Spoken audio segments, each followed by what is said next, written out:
meus queridos amigos. Hoje cedo eu liguei para o meu amigo Sandro e falei assim, Sandro, estou com a voz fanha, mas fique tranquilo que eu já fiz meus testes para Covid, estou negativa. Eu tenho bronquite nesse período do ano, período que o tempo está um pouco mais seco, eu já fico logo afetada. Então, por isso que eu vou.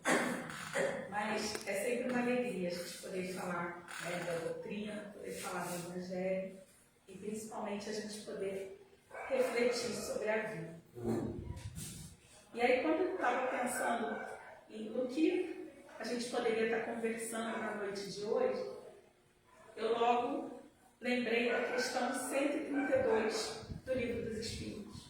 E falei, acho que a gente vai começar refletindo em torno dessa questão. E aí, quando a gente vai lá na questão 132, Kardec pergunta assim para os espíritos, qual o objetivo da encarnação dos espíritos? Por que nós precisamos encarnar? Muitas pessoas, quando começam a ler as obras básicas e migram para estudar, por exemplo, a obra de André Luiz, vão perceber que a vida no plano espiritual é uma versão aprimorada dessa vida que nós temos aqui. Há toda uma organização social, toda uma forma de desenvolvimento que se segue. E aí, muitas pessoas, quando começam a estudar, perguntam assim para a gente, mas se existem as cidades, se existe organização no mundo espiritual, por que a gente precisa encarnar? Por que a gente precisa passar pela experiência da matéria? O que a gente vai ganhar vindo aqui para essa existência?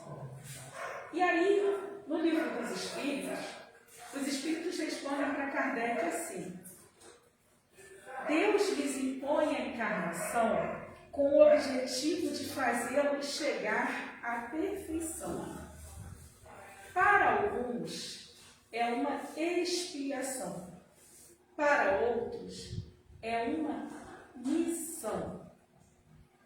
E aí, quando as pessoas olham essa frase, muitas pessoas pensam assim, existem aqueles espíritos missionários, que vão estar seguindo a sua trajetória, e a expiação seríamos todos nós que vamos estar aqui seguindo, para podermos meio que compensar os erros do pretérito.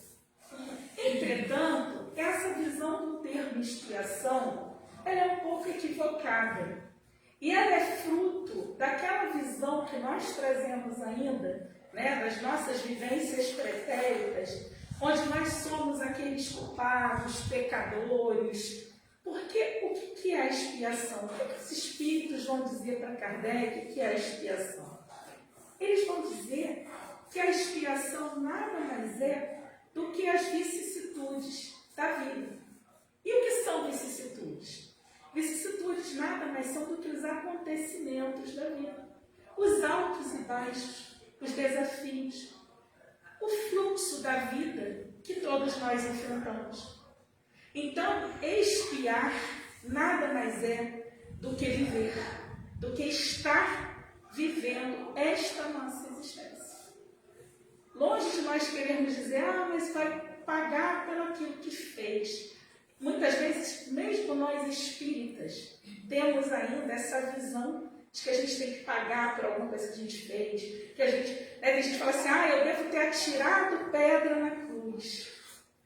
Mas, na verdade, quando a gente começa a entender a essência mesmo da doutrina, a gente começa a entender que muito daquilo que a gente acha que a gente está pagando por coisas do passado, na verdade são respostas da vida às nossas condutas do presente e que muitas das vezes a gente não consegue enxergar. Então a vida nada mais é do que um grande processo pedagógico que nos convida a todo instante a uma renovação íntima, a uma renovação de valores, a um trabalho de aprimoramento.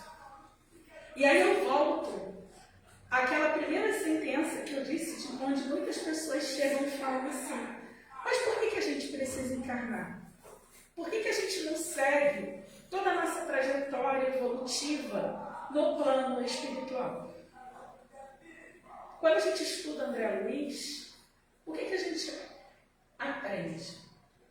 Que quando nós nos despimos dessa vestimenta material, deste corpo físico, nós temos as nossas mentes mais lúcidas, entendendo melhor os processos, conseguindo rever as nossas experiências do pretérito. Quando nós encarnamos, já com a bênção que é esta vestimenta material, essa vestimenta limita nossas possibilidades do espírito, no sentido de que nós não conseguimos ter a plenitude de nossas consciências. Então nós conseguimos olhar uns para os outros e eu não sei exatamente o que esse outro representou para mim numa outra existência. Então, dentro dessa perspectiva pedagógica, que é a vida, que nos propõe ao reencontro, à evolução, a adquirir valores, morais e também intelectuais, se eu estivesse vivendo numa única existência, em que eu tivesse consciência todo o tempo de tudo, talvez eu tivesse dificuldade de me desapegar de determinados sentimentos. Porque não é pelo fato de estarmos desencarnados que nós nos tornamos santos de uma hora para outra. Nós iremos nos despir desse vestimento material.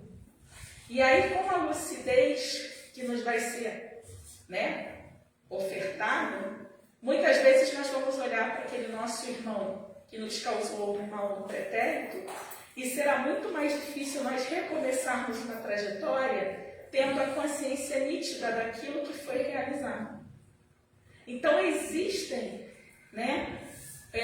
motivos pelos quais nós encarnamos, motivos pelos quais nós temos limitados esse entendimento do que fizemos na vida passada. Apesar disso ser motivo de curiosidade para muitas pessoas. Tem muita gente que fica querendo saber o que eu fui na vida passada. E, na verdade, isso muito mais atrapalharia do que ajudaria.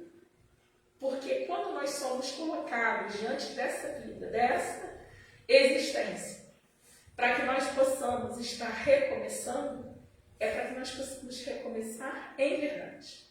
Para que nós possamos construir uma nova história. Porque aquilo que nós fomos está lá no passado. A gente não consegue mais mudar. O que nós fizemos ficou para trás. Ficar lembrando do que nós fizemos é ressentir, é trazer culpa para as nossas vivências. E carregando culpa, sentimento de culpa, não nos permite avançar. Porque a gente turba o nosso pensamento. A gente fica preso àquele sentimento e não consegue sair daquilo. Então, ficar preso ao passado é algo infrutífero, é preocupação desnecessária, porque a gente não muda o que passou. O passado é a experiência que nos trouxe ao presente. E também ficar ansiando pelo que virá, também é desnecessário porque nós não temos o controle sobre todas as coisas. O que nós temos é o momento presente, é o dia de hoje. É quando a gente acorda cada manhã e que a gente tem essa bênção que é a nossa vida. Que a gente abre o olho e tem uma página em branco para a gente escrever aquele dia, aquele momento. A nossa história. Não importa se essa história ela vai ter a duração de um dia, de um ano, de vários anos nessa etapa material. Porque nós sabemos que a morte física é apenas uma etapa de transformação. É como se nós estivéssemos aqui num educandário, aprendendo a cada dia com essas vivências e essas experiências que a vida nos proporciona. E a pergunta que a gente faz é: que tipo de alunos nós temos sido nesse educandário que é a vida? Nós temos sido alunos disciplinados? capazes de entender os processos que a vida nos convida e buscando renovar nossos pensamentos e nossa conduta diante dos desafios que nos são apresentados? Ou nós temos sido aqueles alunos rebeldes que fogem ao aprendizado, jogando a responsabilidade para o professor que não sabe ensinar bem a lição? No caso, para Deus, que não está olhando para nós? Certamente alguém já ouviu alguém dizer assim, né? Gente, mas Deus esqueceu de mim, né? Cadê Deus nessa hora? E a gente esquece que todos nós somos filhos de Deus. Todos nós somos potência divina. Todos nós temos potencial divino dentro de nós. Mas a gente esquece disso. É mais fácil dizer assim, mas Deus quis assim. Deus não quis assim, não. Porque nenhum pai quer o mal dos seus filhos. Nenhum pai se compraz vendo o sofrimento dos seus filhos. Se assim fosse, Deus não seria soberanamente justo e bom. E é natural que diante da dor, diante da adversidade, a gente traga alguns questionamentos. A gente queira refletir, por que será que nós estamos passando por tal situação? Mas melhor seria se ao invés de perguntarmos o porquê, que a gente pudesse perguntar, para quê? Para que determinada situação está acontecendo na minha vida? E muitas vezes, quando um desafio se repete na nossa existência, a gente fica ainda achando assim, poxa, mas Deus quer mesmo que eu passe por isso. Mas a gente esquece de perguntar assim, quando aconteceu da primeira vez, qual foi a mudança que eu fiz para que isso não voltasse a acontecer? Qual foi o movimento que eu permiti fazer, que eu me permiti fazer na minha existência, para que eu não precisasse mais passar por isso? E às vezes são coisas sutis, porque a verdade é que a gente se distrai muito com as questões da matéria e esquece de seguir aquele conselho que os Espíritos nos deram, quando eles diziam assim, é importante que vocês se conheçam. Está lá no livro dos Espíritos, né? Qual o melhor caminho para que a gente possa encontrar a lei de Deus, para que a gente possa, entender os propósitos da nossa vida? Conhece-te a ti mesmo. Busca o entendimento daquilo que precisa ser trabalhado dentro de si. E esse processo do autoconhecimento é um processo que nem sempre é fácil. Muitas vezes é um processo doloroso, porque ele implica em nós termos que olhar para um lado dentro de nós que muitas vezes a gente mascara. Porque, no fundo, todos nós queremos ser bons.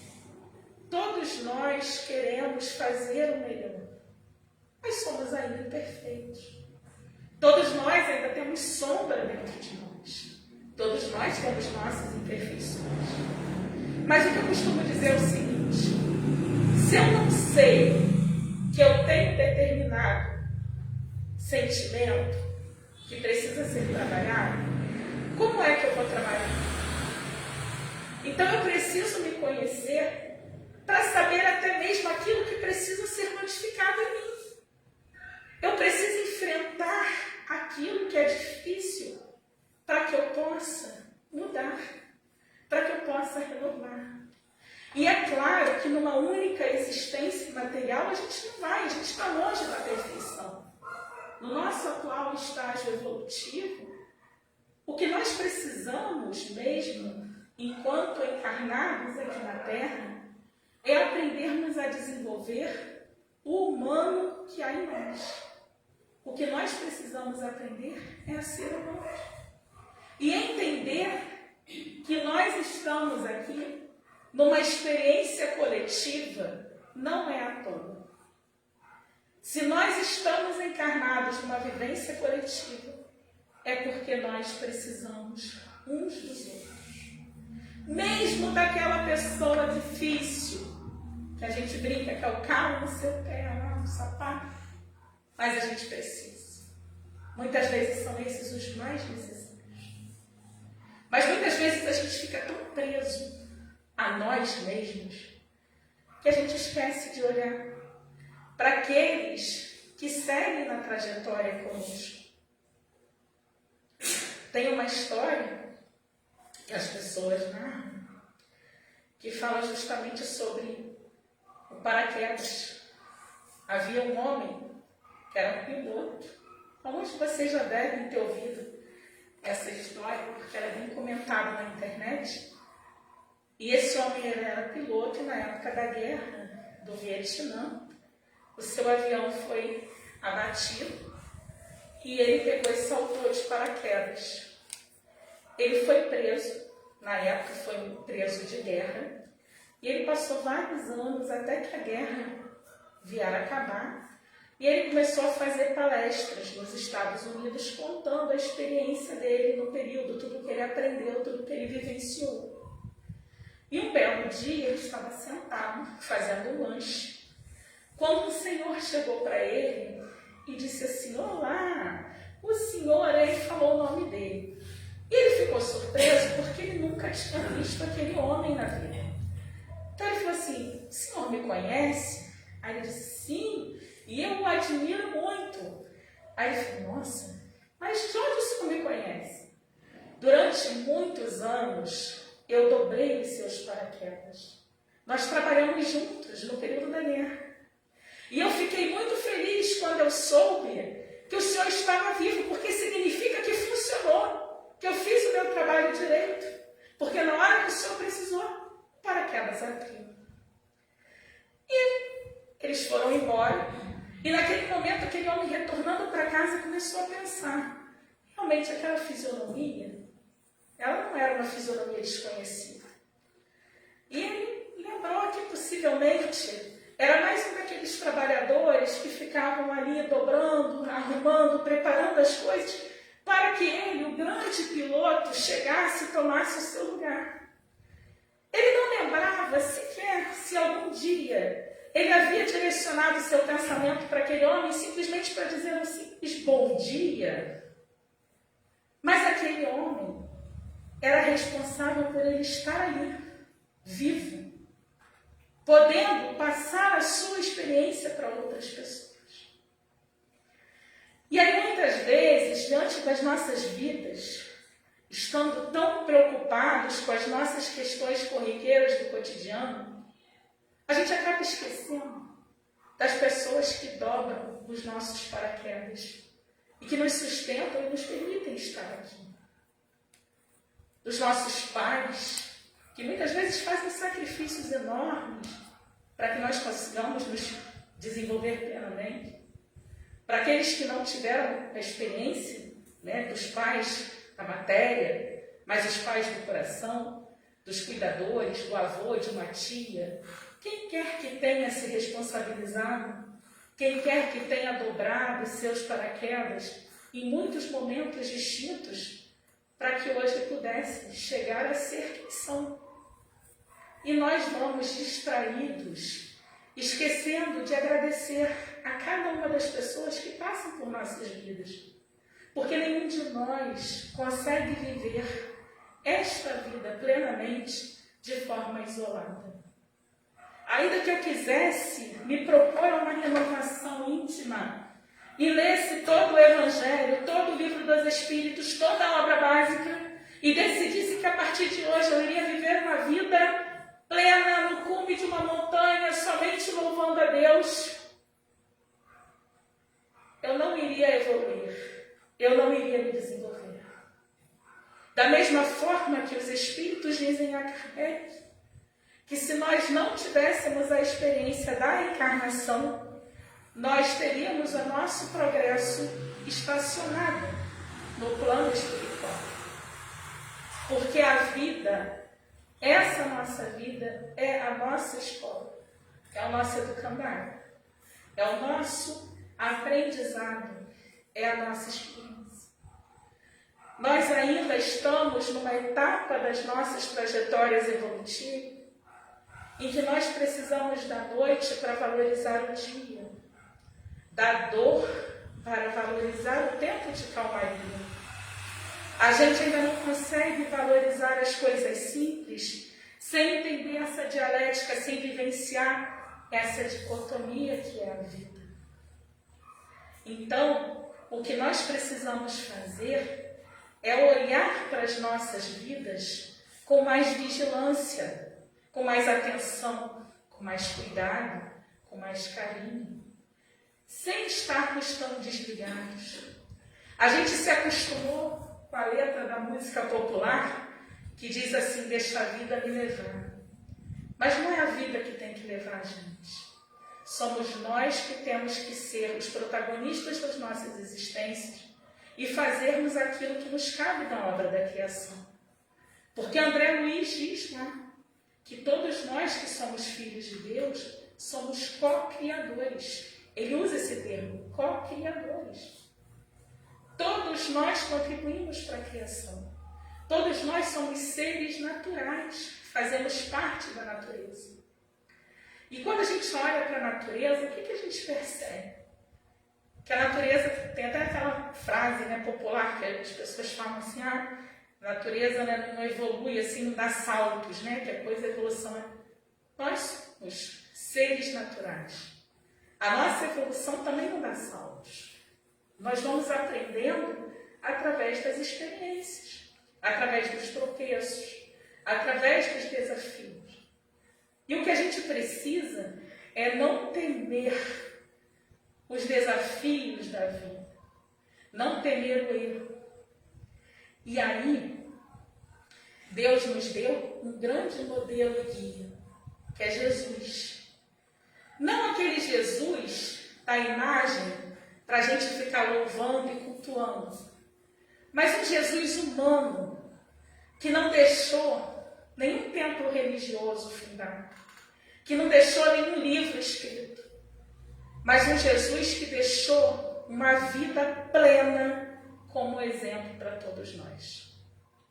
E o que era a vida plena de Jesus? Ele viveu plenamente todas as etapas de sua vida. Tem gente que diz assim: mas era Jesus Cristo, o governador planetário, um espírito de escola.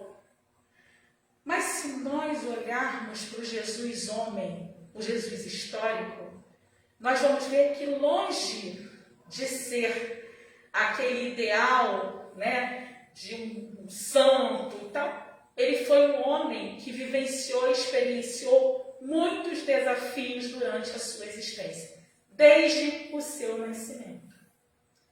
E isso não é em vão, porque é justamente para nos ensinar que uma vida plena e bem vivida, ela não precisa ser uma vida de conto de fadas. Ela não precisa ser uma vida de ilusão. Uma vida plena e bem vivida é uma vida lúcida, onde você consegue olhar para o fluxo da existência, as etapas da existência, com clareza, com bom ânimo, com confiança, com coragem e fé. E é esse o exemplo que Jesus nos deu.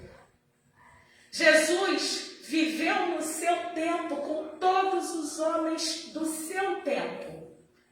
Ele não se furtava da convivência com ninguém. Ele não fazia distinção entre fariseus, publicanos, entre prostitutas, leprosos, homens da lei. Para ele, eram todos filhos de Deus. Cada um seguindo a sua trajetória, cada um na sua etapa evolutiva. E ele respeitava e convivia com todos eles, dando o mesmo tipo de atenção. Ele jamais apontou o dedo para quem quer que seja, para dizer: você está errado. Ao contrário, Jesus condenava os formalismos, não o indivíduo.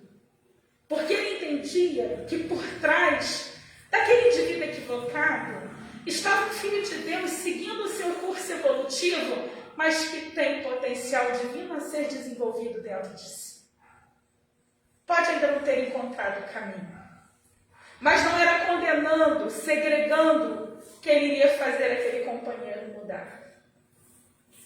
Então, quando a mulher adúltera está lá e que ele é chamado, porque as pessoas esperavam que ele chegasse lá e condenasse aquela mulher, o que ele faz? Ele diz apenas assim para ela: vá e não peques mais. Ele não diz para ela assim: olha, agora eu quero que você faça isso. Não. Ele não diz para ela o que ela tem que fazer. Só diz assim: vai e não peques mais. Olha, você tem livre-arbítrio. Vai lá e segue, mas usa bem isso aí.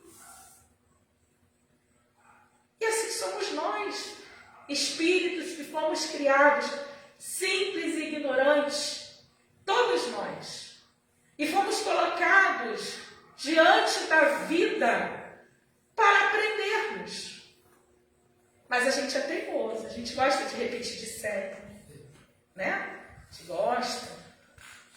Aí a gente fala assim: pô, mas falar é fácil, viver é difícil. Mas não, se fosse fácil, né? Não é. A gente tem que mostrar que a gente aprendeu. E aí, o Jesus homem, ele nos mostra isso. Ele diz assim: olha, vamos seguir com coragem, vamos seguir com fé. E Jesus usa recursos que muitas vezes o nosso orgulho diz para a gente assim: ah, mas Deus sabe do que é preciso, para que eu vou ficar orando? Tem gente que fala assim, né? Deus sabe. Mas Jesus orou. Jesus foi lá para o deserto, pediu ajuda para o Pai. Jesus também mostrou para a gente assim: olha, vai ter momentos em que vocês vão ficar mais frágeis, mas sustentem ali a sua fé, confiem. Nos dando a lição de que naquele momento em que a gente ora, a gente amplia a nossa conexão com a espiritualidade de escola. E a gente permite que os bons espíritos nos intuam, nos guiem, nos direcionem na busca das soluções tão necessárias. Quem aqui já teve uma crise renal? Ih, Nilza, coitada. Eu ia falar assim: ainda bem que ninguém teve, né? Doeu muito, não doeu? Horrível. Quando você tem uma crise renal, você consegue pensar em qualquer outra coisa da sua vida? Só aquela dor é forte, não é? Então, eu quis dar a dor da crise renal, porque eu nunca tive, mas todo mundo que tem diz assim: olha, é uma dor que não dá para você pensar em mais nada. Então, imagine, quando a gente é colocado diante de determinadas situações na nossa vida, é como se a gente fosse colocado diante da crise renal. E aí, diante daquela situação que mexe com as nossas questões internas, a gente não consegue pensar em mais nada. O problema é que quando a gente fica preso ali na dor, a gente fica ali, ó, circulando na dor. A nossa emoção, ela fica circulando na dor. O nosso pensamento, ele fica circulando naquela dor. E a gente não consegue pensar em nada que vá além daquela dor. Mas quando a gente se permite olhar além e pensar assim: olha, está doendo, mas já doeu mais. Agora está doendo um pouco menos. E a gente consegue acalmar, respirar um pouco mais suave, equilibrar os pensamentos. A gente começa a pensar assim: olha, o que eu vou fazer para não sentir tanta dor? E aí a gente começa a buscar o quê? Encontrar o quê? As saídas. E aí o médico vai, te trata. Muitas vezes você tem que expelir o cálculo, você vai para o hospital. Aí depois você volta para casa. Aí você volta para casa, aí te fala assim: olha, você tem que se hidratar mais, você tem que fazer dieta para não ter outra crise. Mas aí o que normalmente a gente faz? 2, 3 dias depois a dor foi embora, o que a gente volta a fazer? A gente esquece de beber água, a gente esquece de fazer a dieta, a gente esquece de fazer tudo de novo. E a gente tem outra crise. E a gente volta para aquela dor. Esse é o ponto da vida. Mas o médico disse para a gente o que a gente tinha que fazer. A gente que não seguiu, porque a gente é teimoso. A vida é assim. A vida diz para a gente muitas vezes o caminho que a gente tem que seguir. mas a gente às vezes não quer enxergar. Ou a gente tem preguiça, porque é difícil sair da nossa zona de conforto. É difícil, mas o que a gente também precisa estar atento? Nós sabemos, nós que somos espíritos, que temos, né, o conhecimento doutrinário, que a vida espiritual nada mais é do que a continuidade disso aqui. Que nós estamos em intercâmbio com nossos amigos espirituais todo o tempo. A física quântica já veio nos mostrar que essa ideia que nós temos no céu em cima, o inferno embaixo e nós no meio, é uma ideia plasmada pela matéria, por ideais do passado que colocam essa ideia de superior e inferior. Nós estamos todos imersos e conectados através de pensamentos. Pensamento é onda eletromagnética, nós nos conectamos todo o tempo. Nós nos sintonizamos uns com os outros. É como se fôssemos todos ali, tivéssemos cérebros que operassem numa determinada frequência vibratória. Ondas de rádio, em homenagem ao Ciderão, nas ondas de rádio. Mas aí, qual é a nossa sintonia mental, né? Com o que a gente sintonia? Eu vou pedir licença só para beber uma água. E agora é o momento que a garganta gritou. Então vamos lá. Como é que a gente está sintonizando? Qual a nossa frequência vibratória?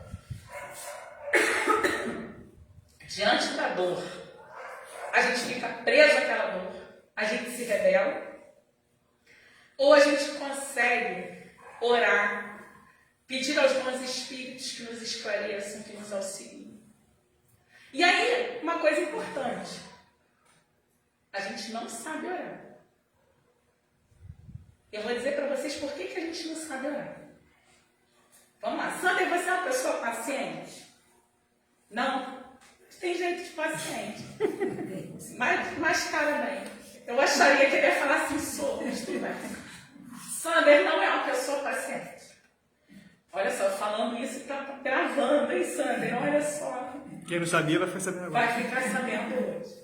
Mas o fato é que Sander resolve que ele vai ser paciente. Ele vai orar e falar assim, Deus, me ajude, eu preciso ser uma pessoa paciente. Sabe o que ele vai fazer? Vocês acham que Deus vai dar essa virtude para Sander, assim, Sander, você hoje vai acordar paciente? Não existe isso. Como é que a vida trabalha? Como é que a vida opera? Vamos jogar um monte de gente difícil na vida do Sander. Vamos jogar um monte de problema, porque aí o Sander vai ter que aprender a ser paciente. Então a gente não sabe nem orar, a gente perde problema para a vida da gente. Quando a gente ora, a gente não tem que pedir a Deus para resolver nossos problemas. A gente tem que dizer assim, Deus, me ajude a ter lucidez para eu poder enxergar aquilo que eu preciso mudar. Porque ele não vai jogar tanta gente difícil assim para a gente uma vez só, entendeu? Porque se você pede, ele dá. Ele vai achar assim, pô, o Sander está preparado, vamos botar um monte de gente difícil na vida dele. Então não peçam, façam uma oração assim. Que a gente tenha lucidez e equilíbrio diante dos desafios. Que os bons espíritos, que eu consiga vibrar na mesma frequência dos espíritos, né? Que torcem por mim, espíritos que já seguem um caminho do bem para que a gente consiga seguir juntos, para que a gente esteja amparado. E aí, a gente tem os recursos para isso. Porque tem gente que fala assim, ah, Roberto, mas é tão difícil, a gente acorda de manhã, liga o noticiário, já é tanta coisa ruim, que às vezes a gente está até animado, a gente começa a escutar aquele monte de notícia, a gente fica até desacreditado nas coisas. É difícil. Mas a gente tem que entender o seguinte, aquilo que está no noticiário é ainda aquilo que chama a atenção de alguns de nossos irmãos. É o que dá ibope. É aquilo que alardeia, que faz barulho. Chico Xavier já dizia que carroça vazia que faz barulho. E aí, ao mesmo tempo, que uma daquelas tragédias, uma daquela coisa triste que está lá acontecendo, no noticiário está acontecendo, tem um monte de gente que está em casa, cuidando do parente, cuidando da família, cuidando da criança doente. Tem um monte de gente nos hospitais ofertando amor. Tem um monte de gente trabalhando no bem. Um trabalho silencioso que nem aparece. Então, acreditar que todos nós estamos tentando fazer a nossa parte já é um começo. Acreditar na humanidade já é um começo. E a gente precisa entender que não é só falácia, é uma realidade. A mudança que a gente quer no mundo precisa começar na gente. Não nos grandes feitos, mas naquele trabalho pequenino, no nosso ambiente doméstico. Porque se a gente consegue cuidar bem do nosso lar, da vibração dentro do nosso lar, das pessoas da nossa casa, se a gente começa a preparar os nossos filhos para a sociedade, a gente já está fazendo um trabalho muito importante, que a gente não consegue ter dimensão. Se a gente consegue, no nosso trabalho, ter compromisso com as atividades que a gente assume, se a gente consegue ter uma dinâmica boa com as nossas relações, com as pessoas que convivem conosco, a gente já está não só fazendo um trabalho muito importante, a gente provavelmente está fazendo aquilo que a gente se propôs a fazer quando a gente veio para cá. Porque eu não sei se vocês já leram aquele livro chamado Nossos Filhos São Espíritos. Eu acho que é Ninho C. de Miranda, não é isso? Eu esqueci. Não. Desculpa. Eu tenho mania de andar, desculpa. Pode andar. Eu sou agitadinha. Não, pode andar, a câmera vai. Tá bom. Então vamos lá. Nesse livro, logo nos primeiros capítulos, né, o professor Emílio quer justamente mostrar para as pessoas a questão da reencarnação. E ele quer trazer isso dentro de uma ótica científica, não só dentro da ótica espírita. Porque ele quer mostrar realmente as comprovações que existem. E aí ele traz um capítulo todo para falar da experiência de uma psiquiatra norte-americana que já até desencarnou, chamada doutora Ellen Van Dyke. E ela trabalhava justamente com hipnose, fazendo uma espécie de regressão de memória, em que ela pegava os voluntários de estudo dela, e ela fazia essa regressão, e ela ia até um ponto, e ela fazia várias perguntas e registrava isso.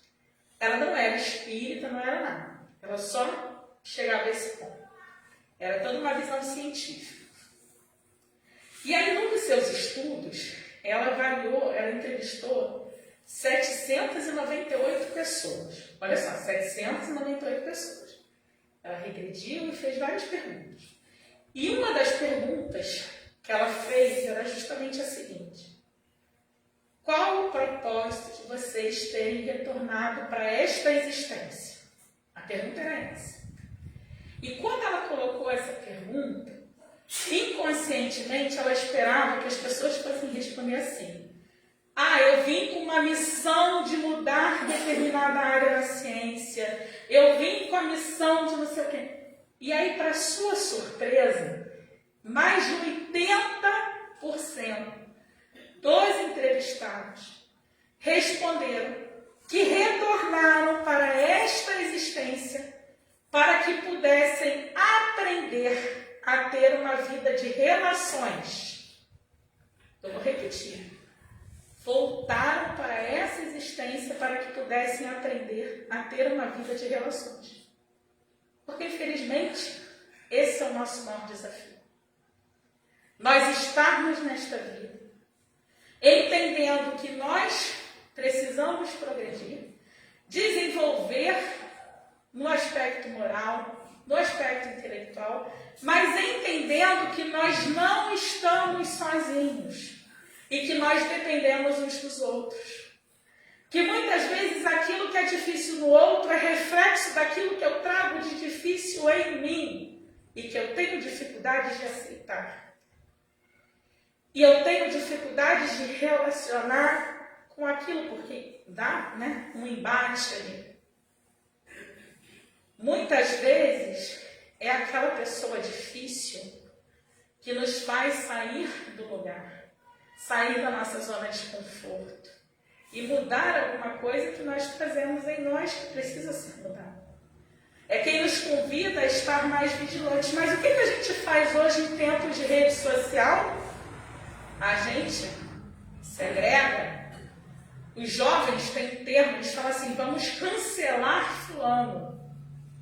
Só que se a gente só estiver perto das pessoas que pensam como nós, agem como nós, aí fica fácil, né? Aí a gente não vai nem crescer, já pensou todo mundo pensando igual? Que desafio que a gente vai ter para a nossa existência. Então a gente vem com esse propósito de superar, de aprender e entender que muitas vezes vai ser nessas relações que nós vamos ter os convites da vida para o nosso próprio crescimento e aperfeiçoamento. Então, quando a gente fala, né, viver em plenitude, a gente tem uma ideia, esse plenitude é uma coisa...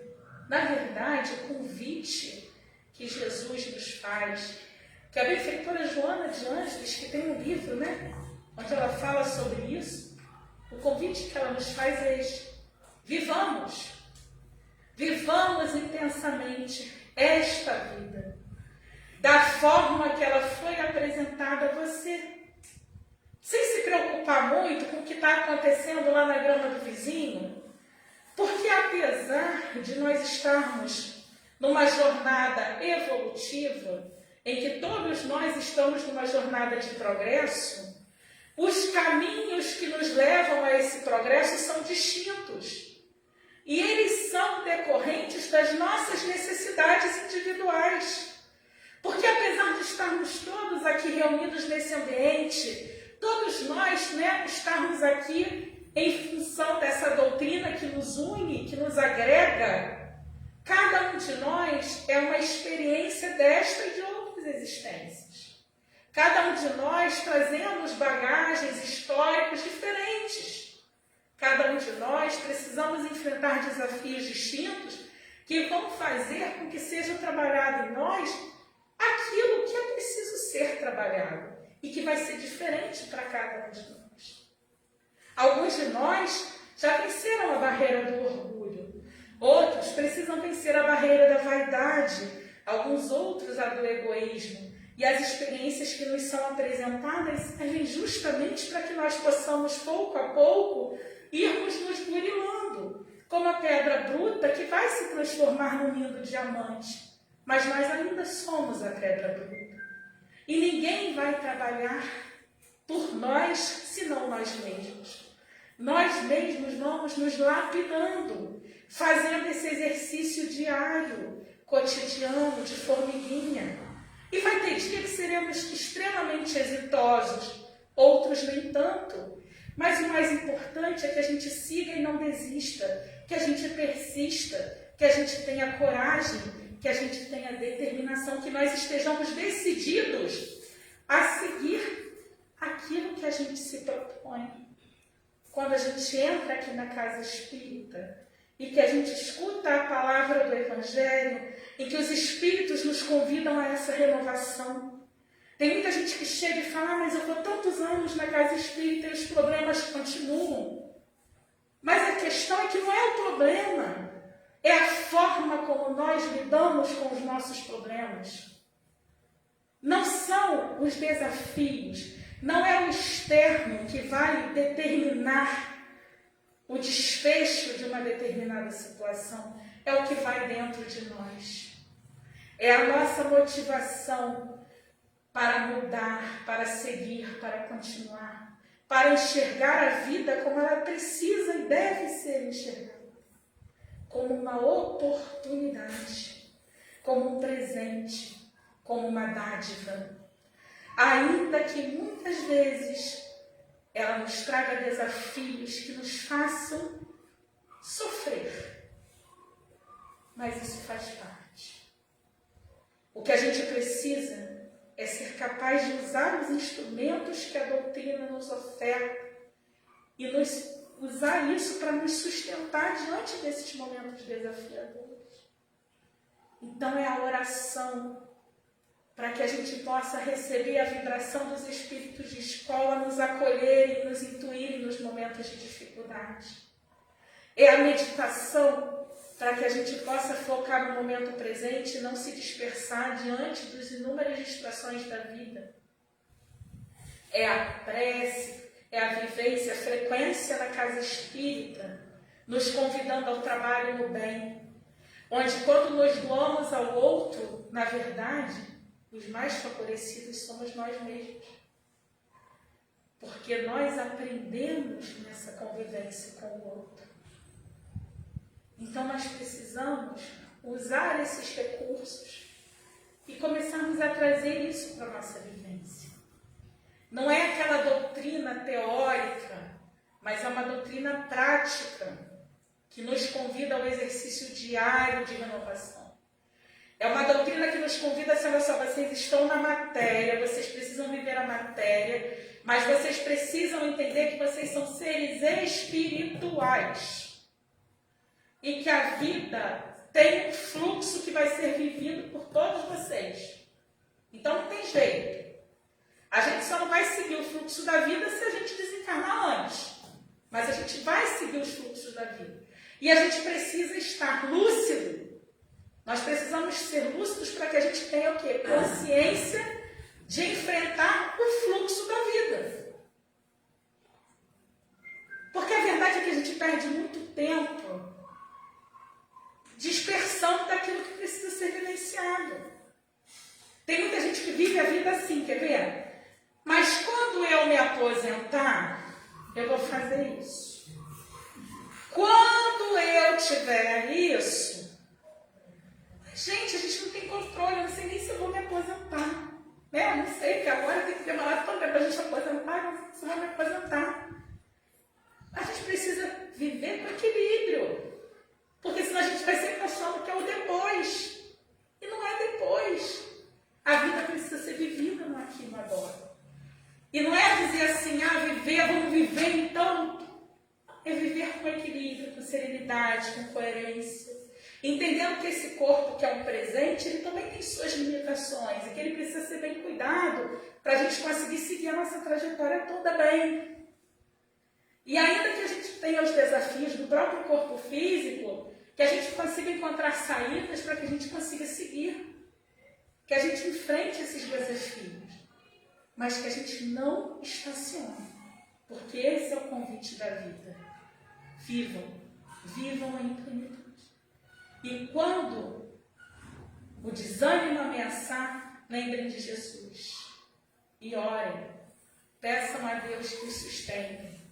Não peçam a solução para os problemas, mas peçam fortaleza de ânimo e lucidez para encontrar as boas soluções para os desafios que a vida apresentar. E com certeza, ainda que não saiamos dessa experiência terrena, santos, porque não sairemos, mas pelo menos que a gente possa sair um pouco melhor do que quando a gente chegou aqui. Porque o nosso maior desafio diante da vida deve ser esse. A cada dia está um passinho adiante. Que hoje nós sejamos um pouco melhores do que nós fomos ontem. Esse é o nosso maior desafio. Que a gente possa, então, seguir para os nossos lares, refletindo, sobre a nossa vida, sobre a oportunidade que a gente tem de estar aqui. Quem quiser entender um pouco mais dessa parte, da necessidade da encarnação, leiam o Livro dos Espíritos, a questão 132 a 133, e lá na parte que fala realmente de reencarnação, peguem para ler lá na questão 175, que vocês vão entender um pouco melhor isso. Um prazer poder estar aqui compartilhando desses momentos com vocês. Que Jesus abençoe o retorno de cada um de vocês aos seus lares e que a gente possa ainda se encontrar mais vezes aí na nossa jornada, tá? Muita paz para todos os corações.